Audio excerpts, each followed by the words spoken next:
Hello बच्चों, कैसे हैं आप लोग। मेरा नाम है रोशन कुमार और आप देख रहे हैं मेरा यूट्यूब चैनल RSR के कोचिंग। यह जो विषय है अर्थशास्त्र है, क्लास 10th। आइए बिना देर करते हुए शुरू करते हैं आज का टॉपिक। बोलता है पहला क्वेश्चन, इनमें किसको प्राथमिक क्षेत्र कहा जाता है। कृषि क्षेत्र को प्राथमिक क्षेत्र बोलते हैं। अर्थव्यवस्था के 3 क्षेत्र होते हैं। पहला प्राथमिक, द्वितीय, तृतीय। प्राथमिक क्षेत्र को कृषि क्षेत्र, द्वितीय क्षेत्र को सेवा क्षेत्र और तृतीय क्षेत्र को औद्योगिक क्षेत्र बोलते हैं। ठीक है, चलते हैं अगले क्वेश्चन पे। दूसरा क्वेश्चन बोलता है, इनमें कौन से देश में मिश्रित अर्थव्यवस्था है। भारत में मिश्रित अर्थव्यवस्था है। अमेरिका में पूंजीवादी और रूस में समाजवादी अर्थव्यवस्था है। अगले क्वेश्चन पे चलते हैं। भारत में योजना आयोग का गठन कब किया गया था। भारत में योजना आयोग का गठन 15 मार्च 1950 को किया गया। 15 मार्च 1950 को किया गया था। 15 मार्च 1950 को किया गया था और इसका नाम बदलकर नीति आयोग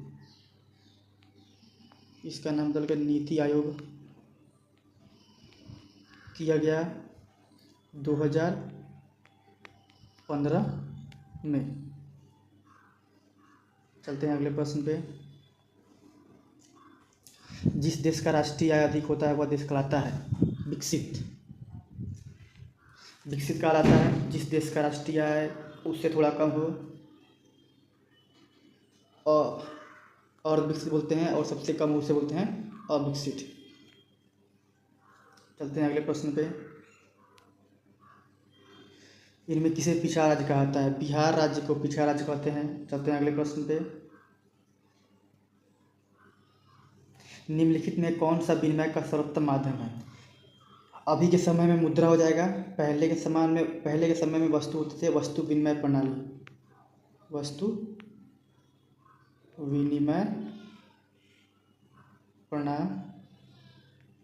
जिससे वस्तुओं का आदान प्रदान करते थे। चलते हैं अगले प्रश्न पे। भारत में वित्तीय वर्ष कहा जाता है। तो भारत में वित्तीय वर्ष कहते हैं 1 अप्रैल से 31 मार्च तक। यह सभी प्रश्न क्लास 10th के हैं, बिहार बोर्ड, जो कि सभी एग्जामों के लिए भी महत्वपूर्ण है और खासकर बिहार बोर्ड 10th के लिए भी महत्वपूर्ण है। भारत में किस राज्य का प्रति आय सर्वाधिक है। गोवा एक ऐसा राज्य है जिसका प्रति आय सर्वाधिक है, और बिहार एक ऐसा राज्य है जिसका प्रति आय सबसे कम है।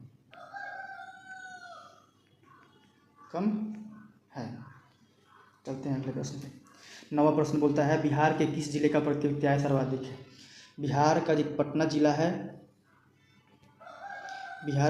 जिला है उसका प्रति आय सर्वाधिक है। और यहाँ अभी इस जिले का, बिहार राज्य का जो पटना जिला है, जनसंख्या सबसे अधिक है।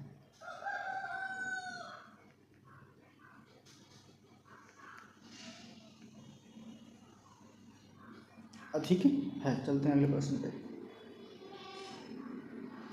उत्पादन एवं आय गणना विधि आर्थिक दृष्टिकोण से क्या है। उत्पादन भी है और आय गणना विधि क्या है। सहज भी है, वैज्ञानिक भी है, व्यवहारिक है, तीनों हो जाएंगे। चलते हैं अगले प्रश्न पे। प्रश्न संख्या 11, गैर संस्थागत वित्त प्रदान करने वाले लोकप्रिय साधन है महाजन। आज भी महाजन के माध्यम से ही लोग ज़्यादातर पैसे उठाते हैं, ना कि देशी बैंक से, न व्यापारी से, बल्कि महाजन से सबसे अधिक उठाते हैं पैसा। चलते हैं अगले प्रश्न पे। इनमें कौन संस्थागत वित्त का साधन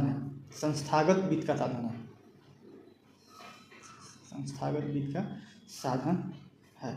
सेठ साहूकार। चलते हैं अगले प्रश्न पे। भारत का केंद्रीय बैंक कौन सा है। भारत का केंद्रीय बैंक है रिजर्व बैंक ऑफ इंडिया। चलते हैं अगले प्रश्न पे। राज्यों में कार्यरत केंद्रीय सहकारी बैंकों की संख्या कितनी है। 25 है। दीर्घकालीन ऋण प्रदान करने वाली संस्था कौन सी है। दीर्घकालीन ऋण प्रदान करने वाली संस्था कौन सी है? कृषक महाजन, प्राथमिक कृषि साख समिति या भूमि विकास बैंक? भूमि विकास बैंक। भारत की वित्तीय राजधानी किस शहर को कहा जाता है? मुंबई को वित्तीय राजधानी कहा जाता है। भारत की राजधानी नई दिल्ली है। देश में अभी तक कार्यरत क्षेत्रीय ग्रामीण बैंकों की संख्या कितनी है? 192। व्यावसायिक बैंक का राष्ट्रीयकरण कब किया गया था? व्यावसायिक बैंकों का राष्ट्रीयकरण 1969 में किया गया था। आर्थिक विकास का तीसरा क्षेत्र किसे बोलते हैं? आर्थिक विकास का तीसरा क्षेत्र किसे बोलते हैं? सेवा क्षेत्र को। मानव पूंजी के प्रमुख घटक कितने हैं? मानव पूंजी के प्रमुख घटक हैं 5। कौन बीमारू राज्य नहीं है? बिहार हो जाएगा, उड़ीसा हो जाएगा, मध्य प्रदेश हो जाएगा, उत्तर प्रदेश। इन जो सबसे कम है तो उत्तर प्रदेश, वैसे कर्नाटक होता है।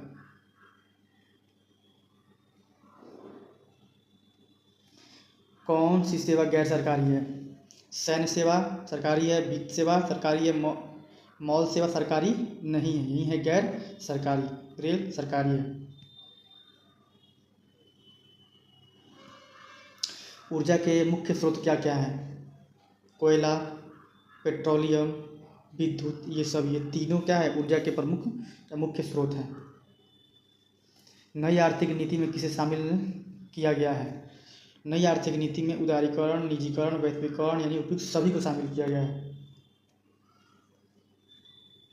वैश्वीकरण के मुख्य अंक कितने हैं? वैश्वीकरण के मुख्य अंक 4 हैं। शेयर बाजार की नियामक संस्था है सेबी। भारत का राष्ट्रीय bank RBI, reserve bank of India. निम्नलिखित में कौन मिश्रित अर्थव्यवस्था की विशेषता है? निजी, आर्थिक नियोजन, इनमें से कोई नहीं, या सार्वजनिक क्षेत्र? सार्वजनिक क्षेत्र क्या है? आर्थिक नियोजन, इनमें से मिश्रित अर्थव्यवस्था की विशेषता है। पशुपालन एवं मत्स्य पालन किस क्षेत्र के अंतर्गत आते हैं? प्राथमिक क्षेत्र के अंतर्गत आते हैं। स्वतंत्रता प्राप्ति के बाद भारत का मुख्य उद्देश्य क्या था? तीव्र आर्थिक विकास, रोजगार सृजन, निर्धनता उन्मूलन, इनमें से सभी। किस क्षेत्र को द्वितीय क्षेत्र कहा जाता है? तो उद्योग क्षेत्र को द्वितीय क्षेत्र कहते हैं। जनसंख्या वृद्धि के आर्थिक विकास की गति तीव्र हो जाती है, मंद हो जाती है, सामान्य हो जाती है, इनमें से कोई? जनसंख्या वृद्धि में आर्थिक विकास की गति क्या होती है? मंद हो जाती है। फूट डालो राज्य करो की नीति किसने अपनाई थी? तो अंग्रेजों ने। अगला प्रश्न, भारत में नीति आयोग की स्थापना कब की गई थी? अभी मैंने बताया 2015। भारत में योजना आयोग का गठन कब किया गया था? तो 15 मार्च 1950, इसका बदल के नाम नीति आयोग किया गया 2015 में। भारत की सर्वाधिक प्रति व्यक्ति आय वाला राज्य कौन सा है? गोवा। मानव विकास रिपोर्ट का प्रकाशन निम्न में से किसके द्वारा किया जाता है? यूएनडीपी द्वारा, यूनाइटेड नेशन डेवलपमेंट प्रोग्राम के द्वारा। कृषि का विकास करना किस पंचवर्षीय योजना का मुख्य उद्देश्य था? पहली। बिहार के विकास के बिना भारत का विकास संभव नहीं है, कथन किसका था? एपीजे अब्दुल कलाम, पूर्व राष्ट्रपति। समाज की सभी आर्थिक क्रियाओं का योग क्या कहलाता है? समाज की सभी आर्थिक क्रियाओं का योग क्या कहलाता है? अर्थव्यवस्था। निम्न में कौन द्वितीय आर्थिक क्रिया संबंधित है? उद्योग।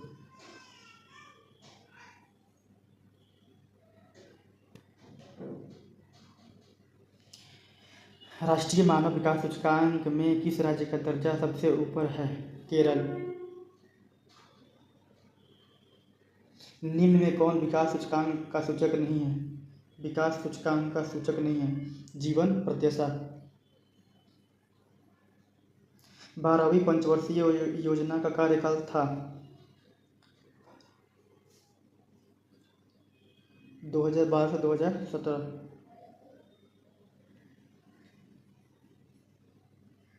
मानव विकास सूचकांक में सर्वोच्च स्थान किस देश का है? नॉर्वे। निम्न में कौन गैर आर्थिक आधारभूत संरचना का अंग है? निम्न में कौन गैर आर्थिक आधारभूत संरचना का अंग है? तो शिक्षा। प्रथम मानव विकास रिपोर्ट किस प्रधानमंत्री के कार्यकाल में जारी हुई थी? अटल बिहारी वाजपेयी 2002।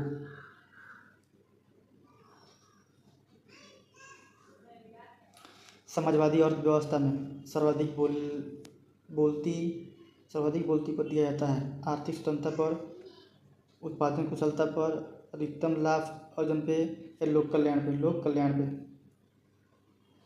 आर्थिक विकास संबंधित है परिणात्मक परिवर्तन से, गुणात्मक परिवर्तन से, दोनों से।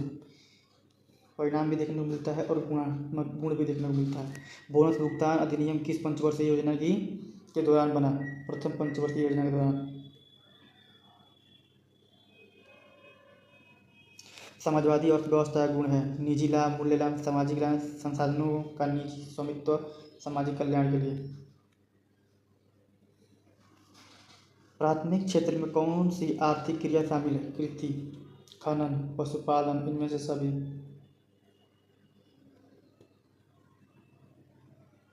आर्थिक क्रियाओं का उद्देश्य है जीविकोपार्जन, मनोरंजन में सभी। ए और बी दोनों हो जाएंगे। राष्ट्रीय विकास परिषद का गठन कब हुआ था? 1952 में राष्ट्रीय विकास परिषद का गठन किया गया था।